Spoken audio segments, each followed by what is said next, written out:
Senhor, graças te damos por estarmos aqui, ó Deus, na tua casa de oração.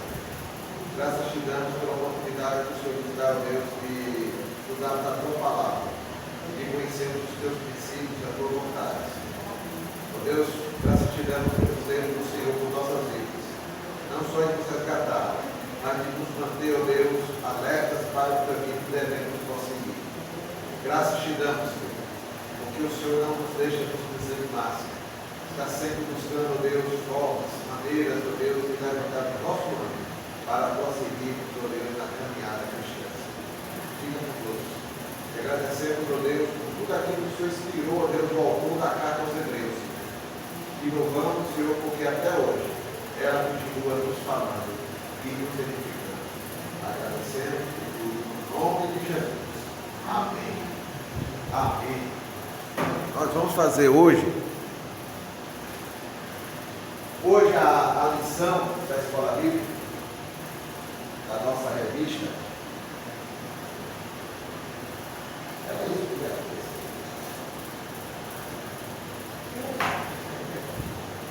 Então, fique quietinho. A nossa lição, nossa revista, teve 13 lições sobre a carta aos Hebreus. A maioria das lições foi tratando capítulos isolados, alguns 2 capítulos. Hoje, nós vamos fazer o estudo 12 e o 13 da revista. O 12 trata do capítulo 13 de Hebreus. E o 13 é uma visão panorâmica sobre que lições podemos extrair. Então, eu decidi o seguinte: nós vamos fazer a visão panorâmica do livro de Hebreus, da carta aos Hebreus, e visão panorâmica da carta aos Hebreus, e tirar as lições que tiramos ao longo desses 3 meses, dessas 12 lições, 12 domingos que aqui tivemos. Então, vamos iniciar a nossa caminhada. Aqui temos a trajetória da carta aos Hebreus. Vamos começar. Carta aos Hebreus. Foi uma carta. Alguém escreveu uma carta para alguém. Alguém, o autor, escreveu uma carta para o público, para algumas pessoas, no nosso caso, para alguns irmãos, pessoas que faziam parte da igreja. Então, a carta aos Hebreus foi para um público. Que público? Para qual público?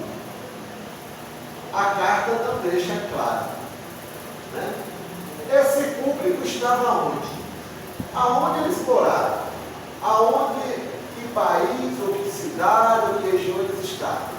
A carta não deixa claro isso. Quem escreveu a carta? Quem foi que escreveu a carta aos Hebreus? Quem foi o seu autor? Quem foi a pessoa que escreveu?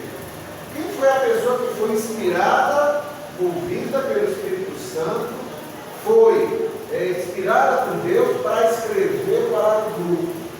Quem foi? Não sabemos. O que sabemos é que essa pessoa conhecia muito bem os apóstolos. E essa pessoa conhecia Timóteo. Aí, em função disso, muitos presumem que esse autor poderia ter sido Paulo.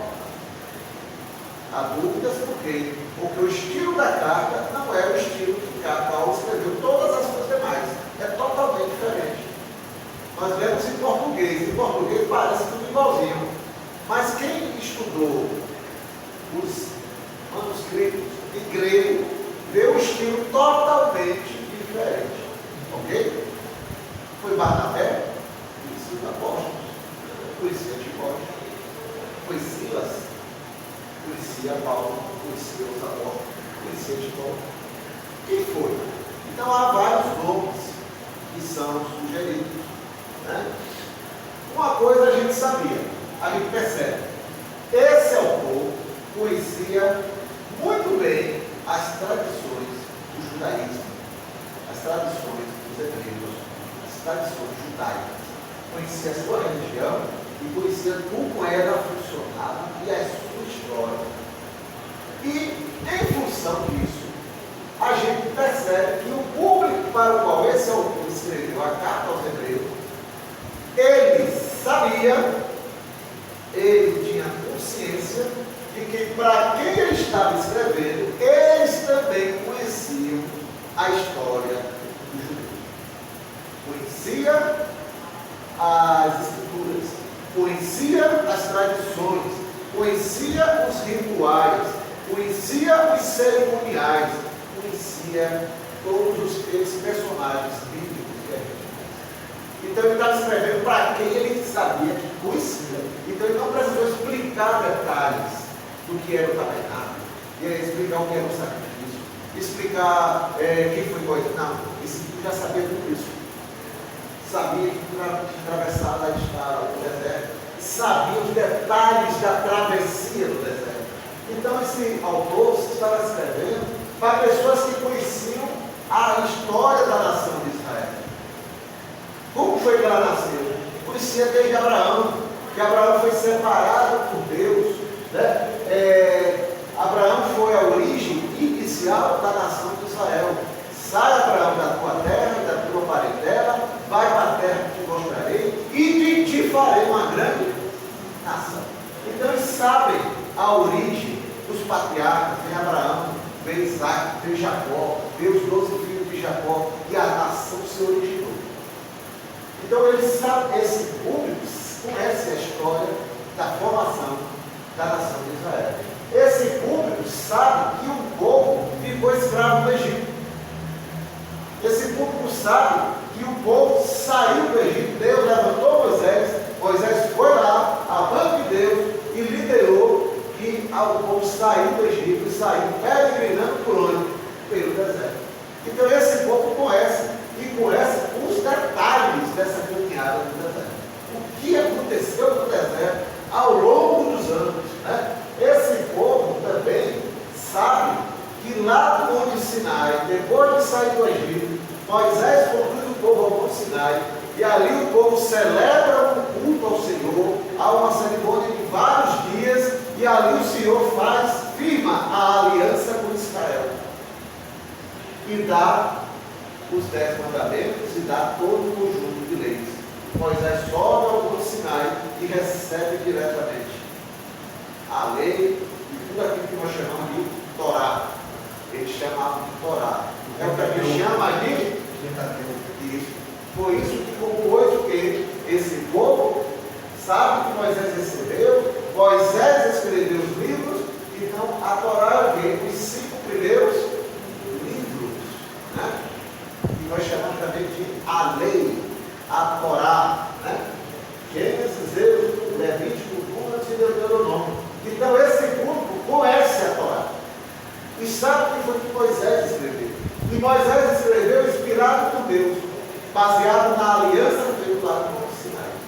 Esse público também sabe que no caminho do deserto, Deus trabalhou no coração deles.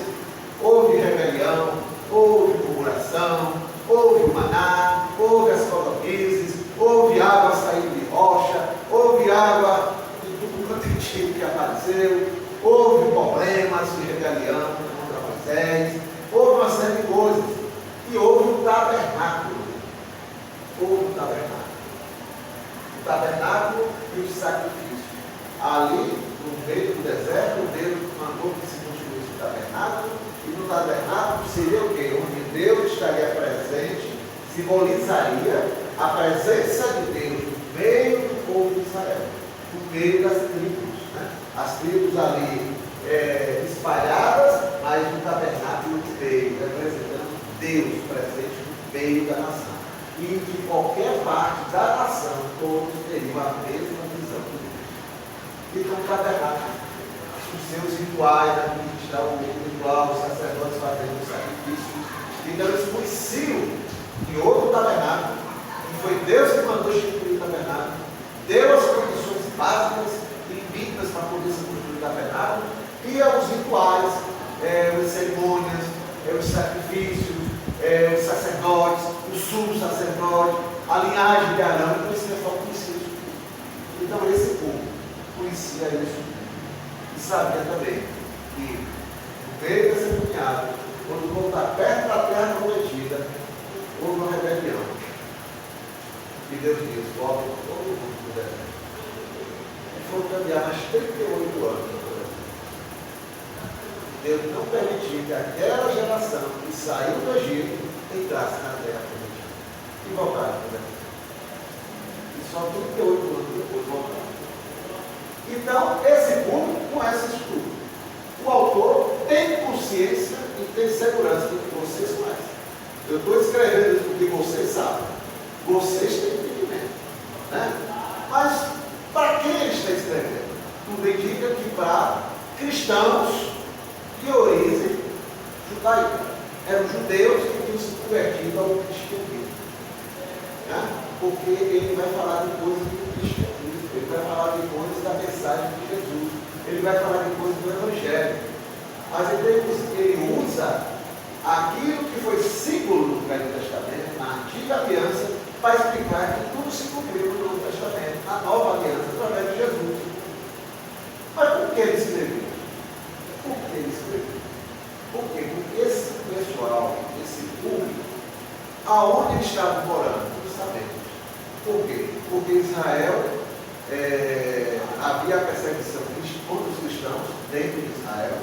Os cristãos saíram para outras cidades e outras nações. Os judeus sofriam perseguição também dos romanos. Os judeus eram considerados amaldiçoados, porque não se reverenciavam os deuses romanos, nem reverenciavam o imperador romano. Né? Então os cristãos eram perseguidos por serem cristãos, e como eles eram judeus, cristãos convertidos, eram perseguidos por serem judeus, cristãos. Eram perseguidos pelos romanos e eram perseguidos pelos judeus. Né? O desânimo estava tomando conta desse público. Estava tomando conta desse irmão. E esse desânimo era em função do quê? Das perseguições que eles estavam sofrendo. Da brincadeira, um judeu sempre cresceu ali, porque se torna cristão. Eu sou judeu, a irmã Jerusa se converteu. Não passe mais na porta, na minha porta. Não quero te ver mais, porque você não existe mais. Você abandonou as tarefas do Espírito. Não conheço mais você, para que você morreu. Não é fácil. Não é fácil. Poder mais viver como se você estivesse fazendo algo errado. Né? As aflições, eles sofreram aflições. Porque a gente fala, não, nós tivemos que sair por outras cidades, outras nações para sobreviver. É brincadeira? Você está dentro da sua casa, dentro do seu ritmo de vida, dentro das suas atividades, e aí de repente, fuja, porque se você ficar, você vai ser preso. No mínimo vai ser preso e não vai ser mais na cadeia. E você tem que pegar o que puder e sair. Sai da Bahia e vai lá para Sergipe, vai para Goiás, vai para não sei aonde. Então, no caso deles, estavam para outras nações, para reconstruir, recomeçar, porque eram cristãos. Então, as aflições, e por onde passavam, tinha judeus que perseguiam eles também lá. O Império Romano, gradativamente, aos poucos, foi começando a distinguir quem era judeu e quem era judeu e cristão ao mesmo tempo. Então, começou a distinguir com o tempo. Então, as aflições que eram, por causa das perseguições, por causa do sofrimento, por causa das perdas, porque teve que sair de sua cidade, sair de sua nação, e buscar sobrevivência. Quais os objetivos dessa carta? Da carta aos Hebreus. Nós vamos aqui o autor, para quem, o contexto, o que eles tinham conhecimento, que eles estavam desanimados. Estavam sendo uma carta escrita com o público. Estavam passando por desânimo espiritual. Qual o objetivo da carta? Mostrar Jesus como superior. Mostrar que Jesus está acima de todas as tradições e de todas as pessoas, ou profetas, ou líderes que vieram antes. Eis, seja quem for, Jesus é superior a eles. Jesus é superior a anjos, é superior a profetas, é superior a Abraão, é superior aos reis, é superior a Davi, é superior a todos. A mensagem de Jesus é superior. Né? Então, mostrar que Jesus é superior.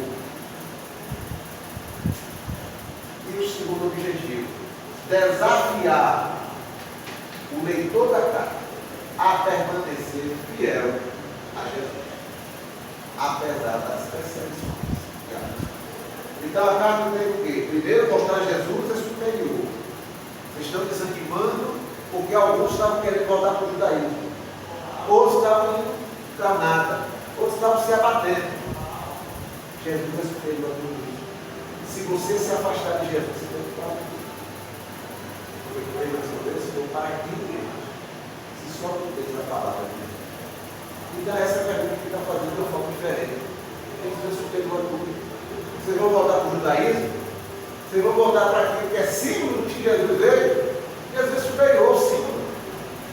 Vocês estão saindo do Evangelho, estão indo para o mundo, para encontrar o que é no mundo. Jesus era superior a tudo isso. Jesus criou todas essas coisas. Ele veio para nos resgatar para Ele, não para voltar para o mundo.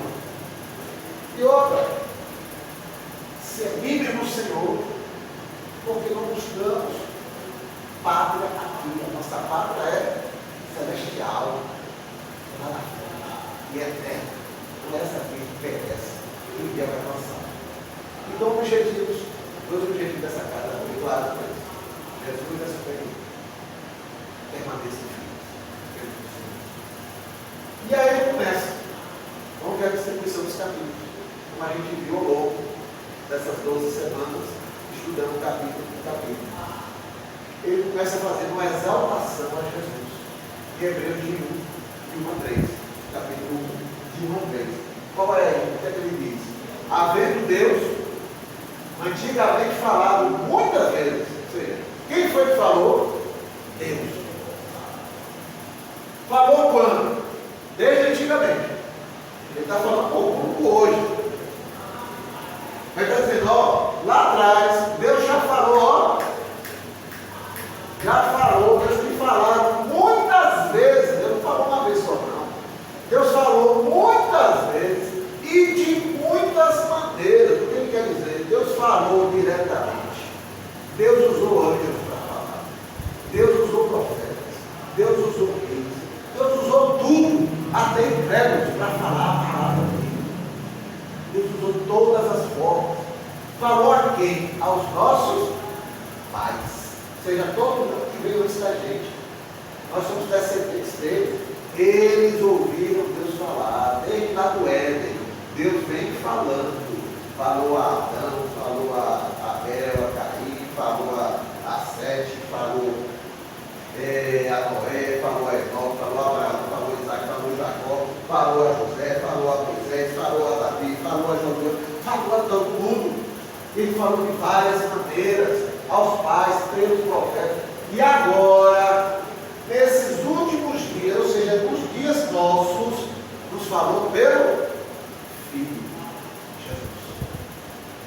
Ou seja, já Deus já vem falando, e agora nos falando através do Filho, a quem ele, Deus, constituiu herdeiro de tudo,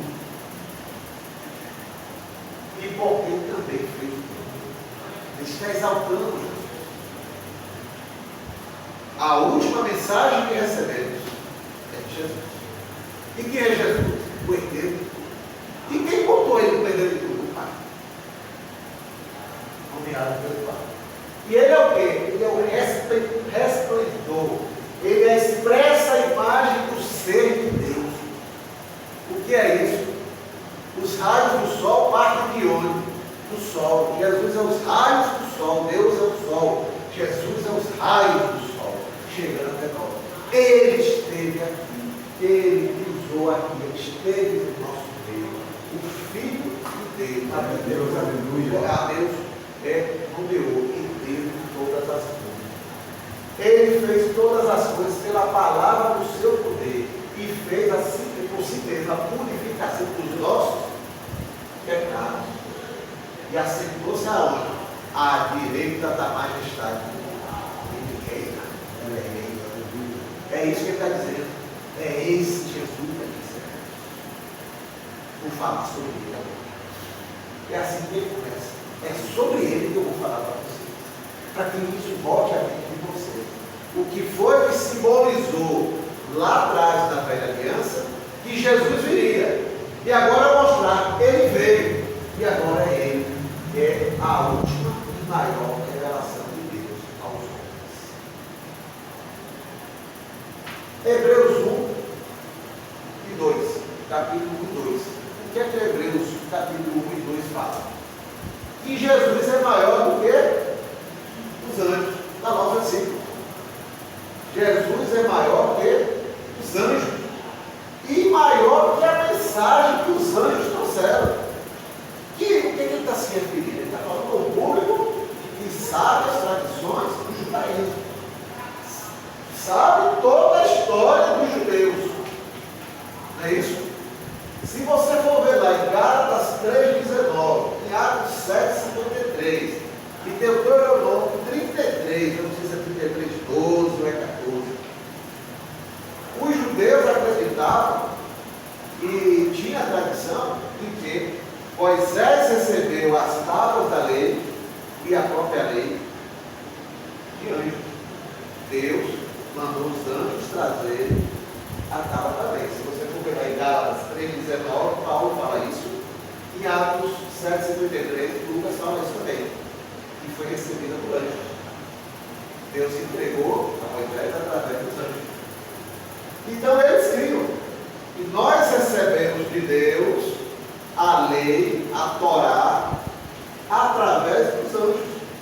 Então, o que é que o autor está dizendo? Jesus é maior do que os anjos. Jesus é maior do que a mensagem que os anjos trouxeram. Pode entrar. Vamos lá. Carlinhos. Olha o lugar que você quiser sentar. Hoje aqui de graça. Então, Jesus é maior do que os anjos. Está falando para quem acreditava que os anjos foram uma coisa superior que trouxe a mensagem da Torá. Jesus é maior do que os anjos.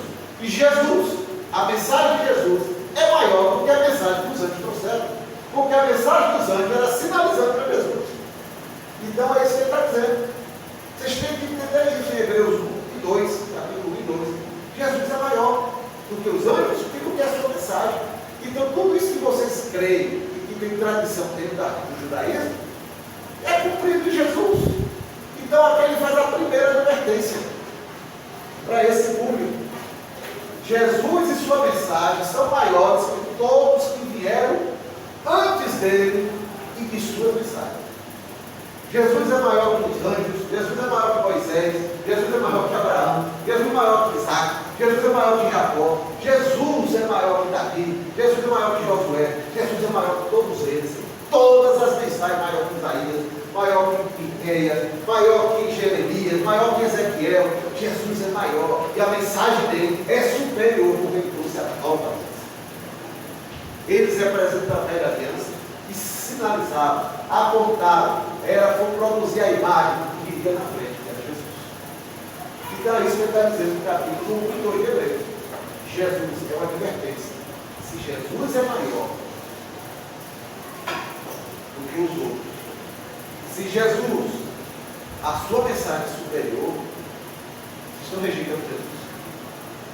Para voltar a quem é inferior a Jesus, que teve sua importância, teve seu papel, cumpriu seu ministério, mas ele estava preparando o caminho para Jesus. Estava preparando o caminho para Jesus. E aí ele vai no capítulo 3 e 4. Capítulo 3 e 4. Jesus é maior que Moisés e liderou o povo a Canaã. Aí o negócio vai pegando mais ainda. Porque você está dizendo que Jesus é superior a tudo. Jesus é maior que Moisés. Quem é Moisés para o judeu? O maior líder que eles já tiveram até hoje. Abraão é um grande, Davi é um grande rei, mas Moisés foi o maior de todos. É o superior. Não é à toa que o povo não fechado, né? Não foi à toa. Ele é o maior.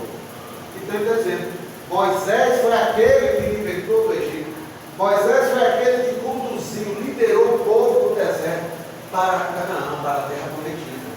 Então ele é o líder. E aí ele liderou o povo. Jesus é líder também. E ele lidera o povo para a nova terra prometida, que é a terra pátria celestial. Então, o que é que ele vai dizer aqui, no capítulo 3 e 4? Moisés é líder, Jesus é líder. Moisés conduziu o povo, Jesus conduziu o povo. Moisés construiu o tabernáculo para nos levar próximo de Deus. Jesus nos leva à pátria celestial eterna, maior que o tabernáculo. Então, olha onde ele chega. Quando ele chega em Cades Barnea, e há quase 2 anos no deserto, e que vê a terra prometida, e vai os 12 espias, e os 12 espias voltam, 10 fazem aquela visão trágica, e o povo se murmura, e se rebela, e chega a pegar em pedra para jogar em Moisés e Josué, e se indigna contra Deus, e diz: o Senhor só será que vai nos matar. E houve uma rebelião tal, que Deus intervém, vocês não vão entrar na terra. Essa geração que saiu do Egito não entrará na terra prometida. Então o que ele quer dizer aqui? Se esse povo, liderado por Moisés, segundo o mando, e construiu o tabernáculo, que um dia acabou, na beira da terra prometida, na margem, Deus disse ao povo que se rebelou: vocês não vão entrar na terra prometida. E Jesus, que é superior, e que está nos levando para o descanso eterno, e que nos conduz à mão de Deus, o que acontecerá se nos rebelarmos? Se lá, para pisar apenas uma terra, comparando com a pátria celestial, a terra prometida é uma terra, eles foram barrados por Deus, como tudo isso. O que nos acontecerá se nos rebelarmos contra a liderança de Jesus? Matai-o de vós, eu não vos conheço. Aí ele faz a segunda advertência, no final do capítulo: não nos rebelemos como os israelitas, para que não sejamos igualmente impedidos de entrar no descanso. Olha a advertência que ele está fazendo para esse público: não se rebelem contra Jesus. Ele é o nosso líder, não é mais Moisés. Não há mais um tabernáculo, agora há uma igreja espiritual. Não há mais uma terra prometida, agora é uma distância eterna, a Canaã celestial.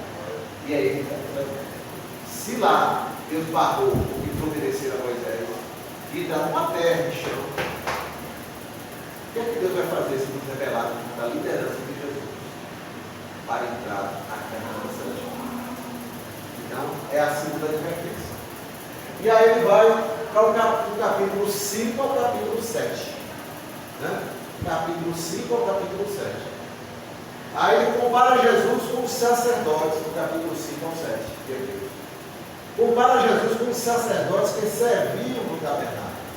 E aí ele escreve, você pega Hebreus, eu me arrisco a dizer que quase a metade do livro de Hebreus é replicando o Velho Testamento. Tem coisas de Números, tem coisas de Êxodo, tem coisas de Salmos, tem coisas de Deuteronômio, né? Tem Samuel.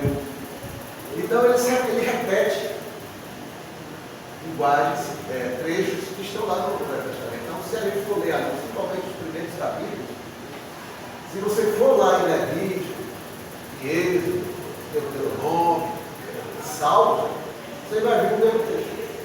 O mesmo texto. Então ele compara Jesus com os sacerdotes. Então ele mostra como os sacerdotes trabalhavam no templo. No caso dele, quando ele estava falando um público que conhecia a Torá e essas histórias do deserto, do tabernáculo, ele descreve o tabernáculo. E lembra, olha no tempo também assim. Então ele fala do sacrifício que a gente viu 2 semanas atrás, né, sobre o tabernáculo, onde a irmã Jerusa quer oferecer um sacrifício por algum motivo, um pecado ou alguma outra coisa. Ela vai, chega próximo do tabernáculo, está o tabernáculo aqui, chega aqui na beira do tabernáculo, o sacerdote vai conferir sua oferta, se o animal é novo, sem defeito, sem mancha, tem que ser assim, é aquilo que você pode acontecer. E porque é o cordeiro, e não o carneiro, e nem o cordeiro.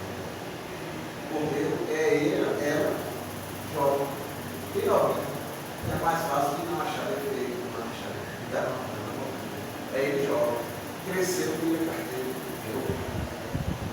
Então, o sacerdote vai avaliar a sua oferta, está aprovado, a oferta dela pode ser assim. É assim que funcionava. Aí você entrava como sacerdote nessa área aqui, ó, o pátio externo, para você acompanhar. E lá ele fazia o sacrifício. Abatia, fazia o sacrifício, parte do. Normalmente, ou era queimada, a gordura, parte do sangue era jogada ao redor do altar, ou então parte do animal era jogada, era queimada fora do altar. Ok? Era assim que funcionava. Cá dentro só entrava o sumo sacerdote, quando o sumo sacerdote e os sacerdotes, naquela tradição ritual, pelo povo todo, aí até o santo de santo, né? Só o sumo sacerdote. Mas para o povo, o ritual era esse aqui, o individual. Todo dia tinha sacrifício, porque tinha fila para ser atendido, né? E uma vez por ano era atendido por todo mundo. Então ele está falando, os sacerdotes trabalhavam desse jeito, recebia a sua oferta, fazia o sacrifício, abatia, queimava no altar do holocausto, né? Espalhava o sangue aqui ao redor. Esses sacerdotes eram da linhagem de Arão. É lá da origem do deserto, quando Deus disse, vamos fazer os sacerdotes e tal, e o primeiro será Arão, e os demais serão seus descendentes, sacerdotes, e os subsacerdotes seriam eles. Então era da linhagem de Arão. Só que esses sacerdotes precisavam ser o quê? Purificados, tinha que fazer sacrifício por eles também. Ele não podia pegar a sua oferta e abater, não, ele já tinha que ter feito sacrifício por ele.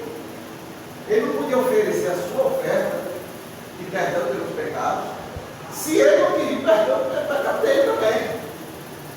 Então ele tinha que se purificar primeiro. O que é que ele quer dizer? Gente, isso é o que nós tínhamos na velha aliança. Isso é o que nós tínhamos na velha aliança. Tudo isso aqui está apontando para Jesus. É nos preparando para Jesus. Jesus não é um sumo sacerdote, ele é um novo sumo sacerdote. E quem foi que nomeou Jesus? Deus. E onde é que está isso? Salmo 110, 4. E você será sumo sacerdote segundo a ordem de Melquisedeque. Não é da linhagem de Arão, porque a linhagem de Arão precisa se purificar. A linhagem de Melquisedeque, não. Jesus é da ordem de Melquisedeque, aquele que aparece lá com Abraão. Aquele que aparece lá com Abraão. Quem nomeou Melquisedeque? Não sabemos. Como nasceu Melquisedeque? Não sabemos. Quando ele morreu? Não sabemos. Assim é Jesus. 100 dias de nascimento, 100 dias de morte. Ele é eterno. Melquisedeque não significa que ele é eterno, mas representou a eternidade, simbolizou a eternidade. Esse Melquisedeque, antes de receber as coisas de Abraão, ele precisou se purificar? Não, já foi direto. Jesus é direto. Então, quando você chega a Jesus, chegou perdido do pecado, ele pode perdoar o pecado. Ele não precisa pedir perdão pelo pecado dele. Ele tem livre acesso a nos levar a Deus. Venha comigo a te levar ao Pai. Reconciliado. Ele agora é o único mediador da nova aliança, do qual ele é a base. Então nós não temos mais que seguir isso. Não há mais sacerdotes que precisam se purificar e a linhagem de Arão, agora é Jesus. Ele é o único e último sumo sacerdote da linhagem de Melquisedeque. E ele tem livre acesso ao Pai. E ele é o único mediador. Não voltem para isso. Não voltem para isso. Jesus agora é eterno. Está aqui, ó, a ordem de Melquisedeque não tem acesso eterno. O outro não tem que fazer purificação para chegar até nós.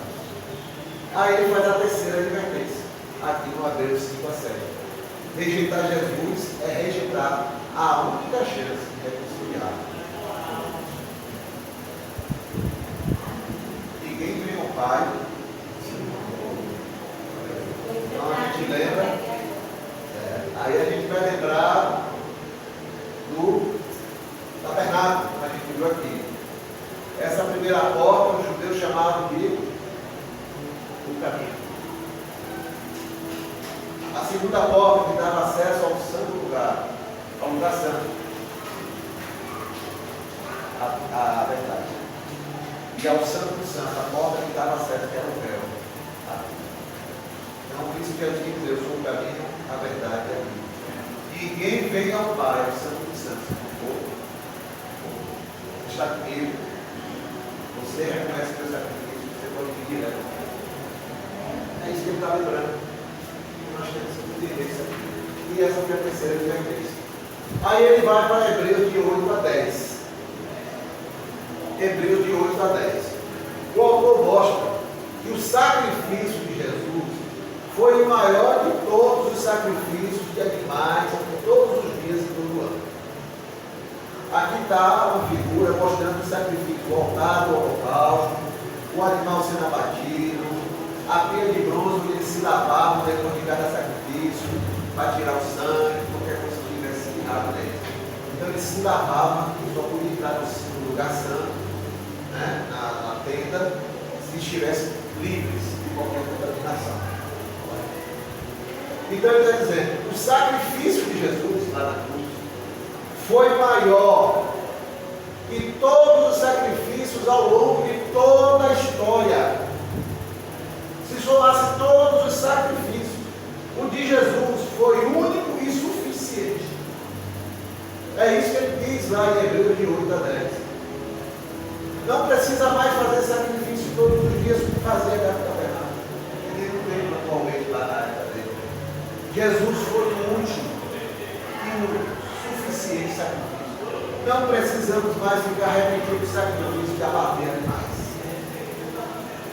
Estima-se que só na Semana Santa, a gente chama Semana Santa, mas era Páscoa, né? Só na Páscoa, que era uma semana, provavelmente eram abatidos quase 1 milhão de pessoas. Se estimava mais de 1 milhão de pessoas circulavam. E a gente que ia embora, outros ficavam embora, outros ficavam uma semana, outros ficavam 15 dias. Todos fazendo sacrifício. Os ribeirões, os riachos, lugar onde tinha água, ficava perfeito. O sangue da água. E ele está dizendo, Jesus fez o último e suficiente. Não precisamos ficar repetindo rituais que não nos levarão a Jesus foi suficiente. E aí ele faz a quarta advertência. Rejeitar o sacrifício de Jesus é rejeitar o perdão dos pecados, o que é de uma vez. Rejeitar o sacrifício de Jesus é rejeitar o perdão dos pecados, e que ele é de uma vez. Então, quando eu rejeito o sacrifício de Jesus, achando que eu vou fazer uma cerimônia, eu vou fazer uma penitência, eu vou abater um animal, eu vou fazer um ritual, eu vou cantar 10 louvores para Deus ver que o coração está bom para o Senhor, eu vou dar uma oferta preciosa para Deus ver que eu estou com o coração aberto para Deus. Quem perdoa os nossos pecados é aquele do sacrifício de Deus. Lá no deserto, né? As serpentes ficaram sem Deus. Deus levantou a serpente e disse: quem olhar com fé, que eu estou perdoando, será curado. Quem não olhou com fé. Mas uma serpente de bronze no deserto. Que sentido foi Deus que mandou? Jesus disse que ele seria levantado, igual a serpente do deserto. E quem olhasse para ele seria abençoado, seria salvo, seria curado. Então, o sacrifício de Jesus é suficiente para nos perdoar o pecado. Então, o que é que o autor da carta aos Hebreus mostrou para esse público, por isso é isso, que estava desanimado por causa das perseguições e aflições? Em Jesus, eles encontraram a palavra de Deus, a mensagem de Deus, a última mensagem que está valendo agora. Creio em Jesus, o Senhor dos favores da pessoa. Lá no Monte da Transfiguração, foi o que ele disse aos apóstolos que estavam perto. Este é meu filho amado, a ele então, ele, a partir de agora, em Jesus eles encontraram a mensagem de Deus, a palavra de Deus. Em Jesus eles receberam a esperança para uma nova criação. Por quê? Qual é a nova criação? Nós vamos morar eternamente com o Senhor. O que é que o Senhor disse? Será um novo céu, nova terra. E o serviço de Deus. Então nós pertencemos a uma pátria celestial. Nós pertencemos a uma nova criação que virá e será eterna. Não mais essa que está destinada ao juízo. Então é isso que ele está dizendo. Vocês conheceram a esperança através de Jesus. Ele é a nova criação, Ele é a nova aliança, Ele é a nova vida, Ele é o novo caminho, a nova verdade e a nova vida. Vocês conheceram o eterno sacerdote de Jesus, o eterno sumo sacerdote. Ele é aquele que nos leva até Deus. Ele não precisa fazer um sacrifício pela vida dele e nem pela sua. Você crê em Jesus e também Jesus nos leva ao Pai. Por isso que ele falou com muita clareza. Entremos com ousadia pelo novo e vivo caminho que Jesus abriu. E cheguemos ao trono da graça. Porque lá teremos graça e misericórdia. Com essa palavra. Cheguemos com ousadia, porque Jesus abriu esse caminho. Nos leva com ousadia ao trono da graça.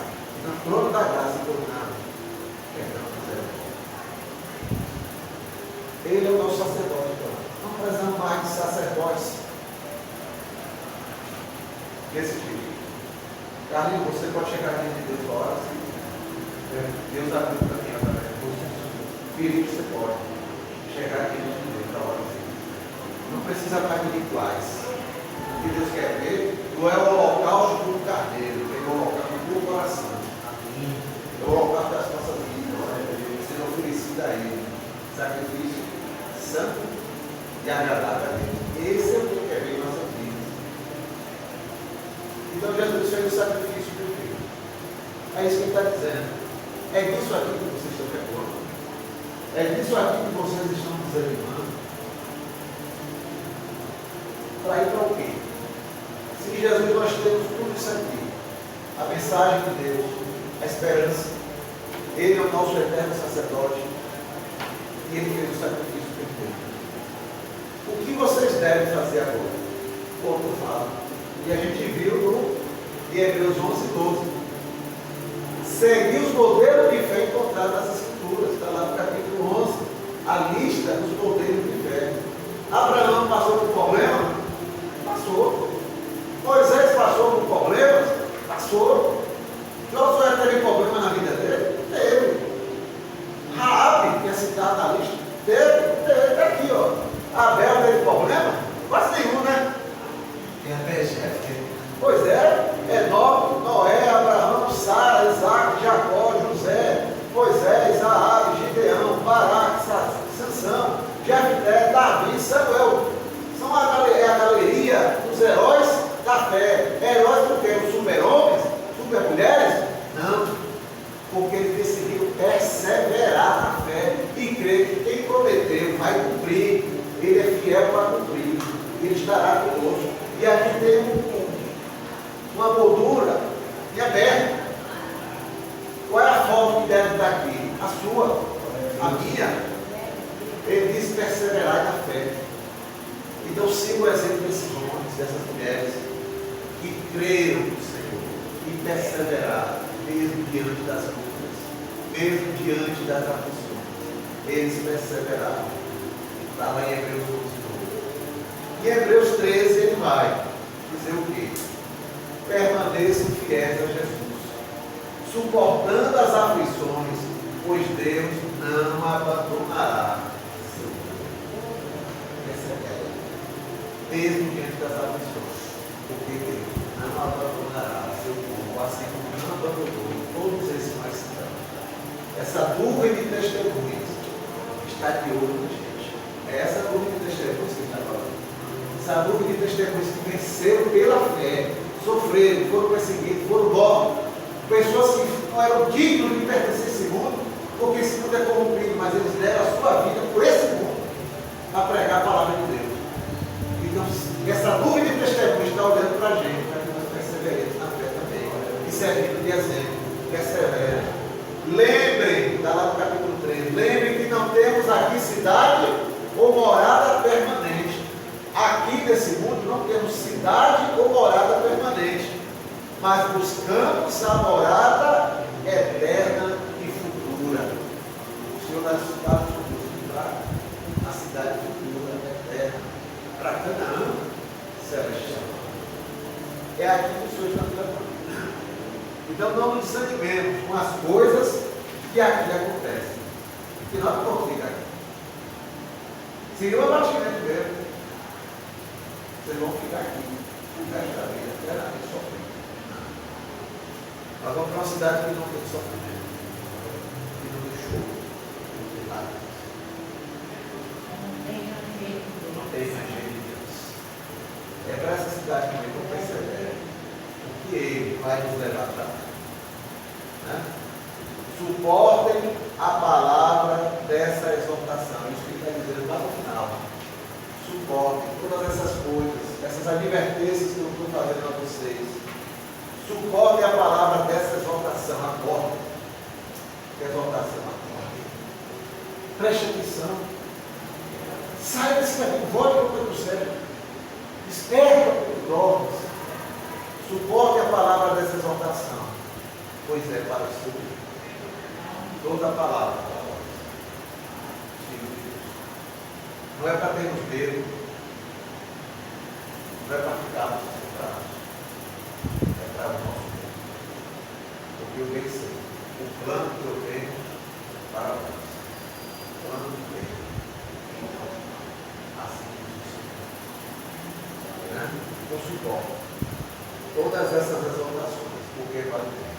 E qual o objetivo final da carta? Qual o objetivo final da carta? Mostrar que Jesus é a última e a maior revelação de Deus ao mundo. Jesus é a maior, é a última. Nesses últimos dias nos falou Pedro, Filho. Então Jesus é a maior, é a última e a maior revelação de Deus aos homens. Jesus é suficiente. Amém? Suporte as aflições. Suporte as decepções. Porque ele está nos levando para a cidade. Não se rebele. Não vou para uma coisa que é inferior a Jesus. Persevere em Jesus. Sou o que Jesus. Porque ele é o nosso Deus. Seja impedido de entrar no descanso eterno. O Senhor tem que levar ao descanso eterno. Que o Senhor nos abençoe. Glória a Deus. Essa é a visão panorâmica da carta aos Efésios. Quando a gente entra e começa a estudar todos os temas que estão lá dentro, fica tremendo. Muita dificuldade. E nos traz para os nossos dias agora. Temos perseguições? Temos aflições na vida? Temos dificuldades, temos as nossas limitações, temos as nossas fraquezas, temos tanta coisa que tenta nos atrapalhar, a resistência do mundo que não quer conviver andando com o caminho do Senhor, a nossa carne que não quer colaborar, nosso eu rebelde, a falsa religiosidade que nos segue. Religiosos, falando de Deus, não tem nada a ver. Tanta coisa precisa de Deus. Mas ele está dizendo, essa nuvem de testemunhos está olhando para vocês e torcendo por vocês. E Jesus pega na nossa mão e diz: vem, eu dou e vivo o caminho, eu te levarei ao Pai. Reconciliado com o Pai.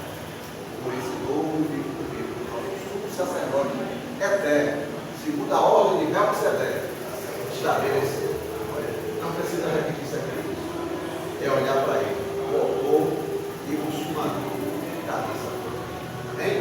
Vamos orar?